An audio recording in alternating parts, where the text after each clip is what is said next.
Hello guys, it's me again, Krong TV, and today's video pag-uusapan natin ang isa na namang story tungkol sa ating paboritong anime at manga series na Boruto Naruto Next Generation.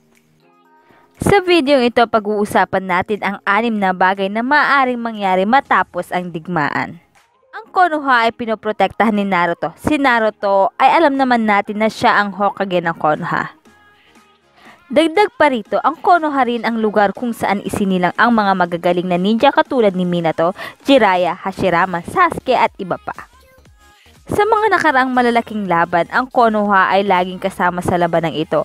Ang kanilang mga katunggali ay talaga namang nagdadala sa kanila ng malaking takot. Ngunit, sa kabila nito, mayroong mga ninja ang Konoha na handang magsakripisyo upang maprotektahan ang Konoha, katulad na lamang ni Sasuke at Naruto. Halimbawa ng nakalaban nila ay sina Kaguya, Ishiki, Momoshiki, Kinshiki at Urashiki. Sila ay mga Otsutsuki na galing sa ibang mundo. Dahil sa mga kalabang ito ay lubhang malalakas, hindi maitatangging si Naruto at Sasuke ay halos mamatay na dahil sa pakikipaglaban dito.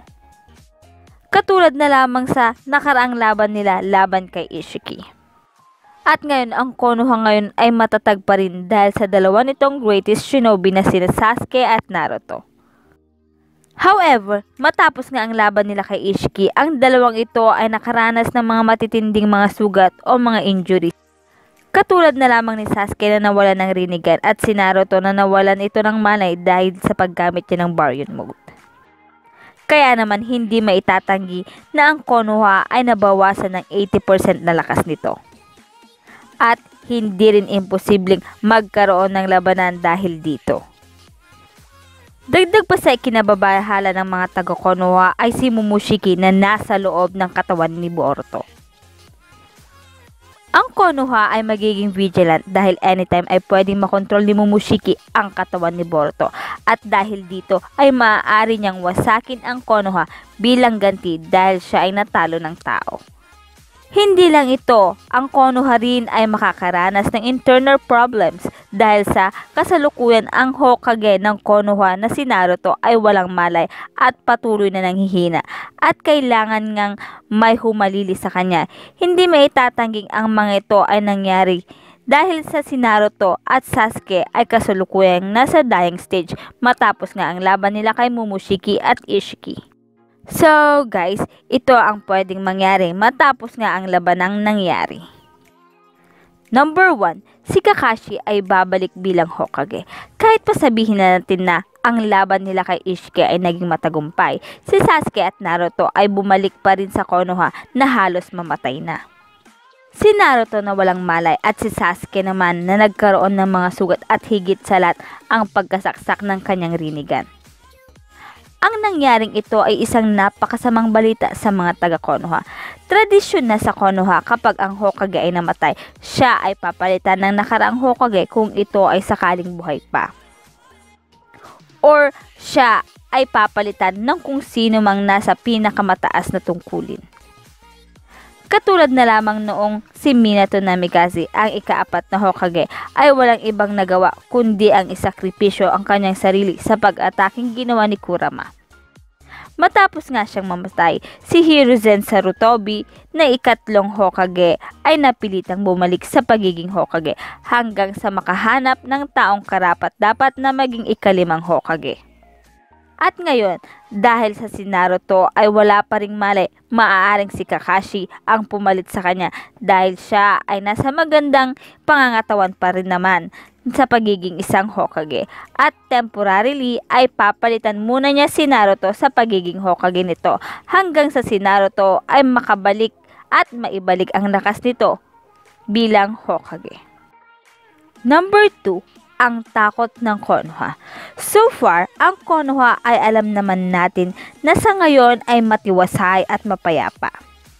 Dahil ito sa dalawang pinakamalalakas nilang shinobi ay laging andyan upang sila ay protektahan. Ngunit, nang malaman nilang ang dalawang pinakamalakas nilang shinobi ay kasalukuyang nakakaranas ng matinding sakit sa katawan dahil sa nakaraan nitong mga laban. Ang mga taga Konoha ay magkakaroon ng takot dahil baka muling may umataking mga napakalalakas na kalaban katulad na lamang ng mga Otsutsuki. Ito ay nangyari during Chunin exam. Si Momoshiki ay biglang nagpakita at sinugod ang Konoha at sa mga oras na ito, ang Konoha ay tinangkangang wasakin ni Momoshiki. Matapos ngang makabalik sila sa laban, mayroong dumating na balitang si Boruto ay ganap na ngang Otsutsuki na siyang wawasak sa Konoha. Ang pagpapakita ni Boruto sa mga taga Konoha ay dumagdag sa takot ng mga taga Konoha village. Number 3. Supervision of Boruto. Kahit pa ang laban kay Ishiki ay naipanalo, si Momoshiki ay banta pa rin sa Konoha na kasalukuyang nabubuhay sa katawan ni Boruto na hindi ma-eliminate. Katulad ito noong si Naruto ay genin pa lamang na ang mga taga Konoha ay takot sa kanya sa pagiging Jinchuriki niya. At ngayon ang mga taga Konoha ay nababalot ng takot dahil kay Momoshiki na nasa loob ni Boruto.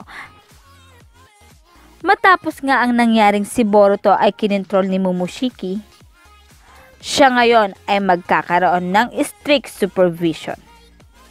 Si Boruto ay magkakaroon ng strict supervision sa kanyang pang-araw-araw na buhay habang ang Konoha ay naghahanap ng solusyon to solve the problem. At siya ay lalagyan ng special seal kung sakaling ang makontrol na nga ng tuluyan ni Momoshiki ang kaniyang katawan. Number 4. Poprotektahan ni Kashin Koji ang Konoha.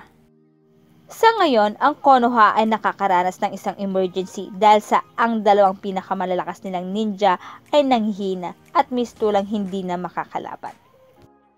Matapos ngang malaman na si Ishiki ay natalo na at ang kanyang dating estudyante ay kasalukuyang walang malay, si Kashin Koji o si Jiraiya ay babalik sa Konoha at mag-o-offer ng tulong bilang taga-protekta ng Konoha.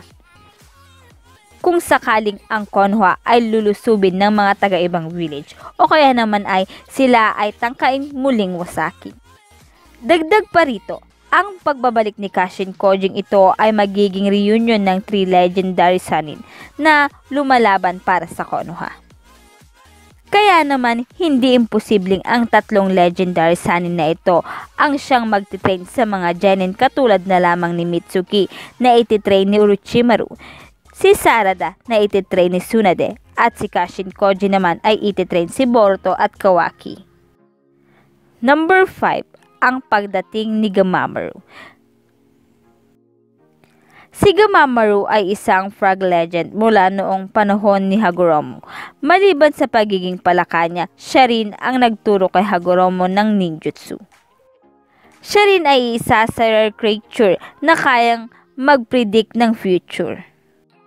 Based sa kanyang pangitain dito, ay sinasabi niya na si Jiraiya ay isa sa tutulong upang mabago ang shinobi world sa pamamagitan ng kanyang magiging estudyante. Ang akala ni Jiraiya, ang propesiyang ito ay sa katauhan ni Nagato, ngunit si Nagato ang nagdala ng kaguluhan at ang propesiyang ito ay si Naruto talaga ang tinutukoy. Dahil kay Naruto, sa kanyang panahon, siya ay nakalikha ng kapayapaan at dahil sa kanyang determinasyon na pagkaisa niya ang 5 pinakamalalaking village. At ngayon si Gamamaru ay magkakaroon ng isang pangitain. Sa pangitaing ito, sinasabing si Boruto ay isa sa mga shinobi na magdadala ng pagbabago sa shinobi world. Matapos nga ang panahon ng digmaan, ito ay magiging panahon na ng kapayapaan ng 5 bansa. Ang mga bansang ito ngayon ay magfo-focus na sa development ng kanilang sari-sariling bansa. Kaya naman hindi imposibleng ang mga digmaan na ginagamitan ng mga patalin tulad ng espada at kunay ay mawawala na at papalitan ng mga scientific ninja tools. Number 6. Ang pagbabalik ng mga biju. Maliban kay Gyoki at Kurama, ang ibang tailed beast na pinili na lamang mamuhay ng tahimik at malaya ay babalik sa Konoha dahil sa pakiusap ni Kurama. Si Kurama ay isang jubi na napakalakas. At hindi imposibleng si Kurama ay hihingi ng tulong. Ang ibang beast ay darating upang tulungan si Naruto. Alam naman na natin na si Naruto ay currently nakakaranas ng panghihina at kawalan ng malay dahil sa Baryon move. Dahil sa si Naruto ay walang malay at kung sakaling si Kurama ay wala na, at wala nang magsusupply ng chakra kay Naruto, hindi imposibleng isa sa tailed beast ang gagawing Jinchuriki si Naruto.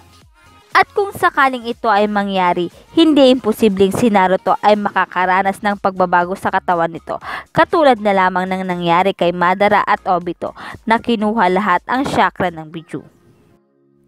So ito nga guys ang pwedeng mangyari matapos ang labanang nangyari.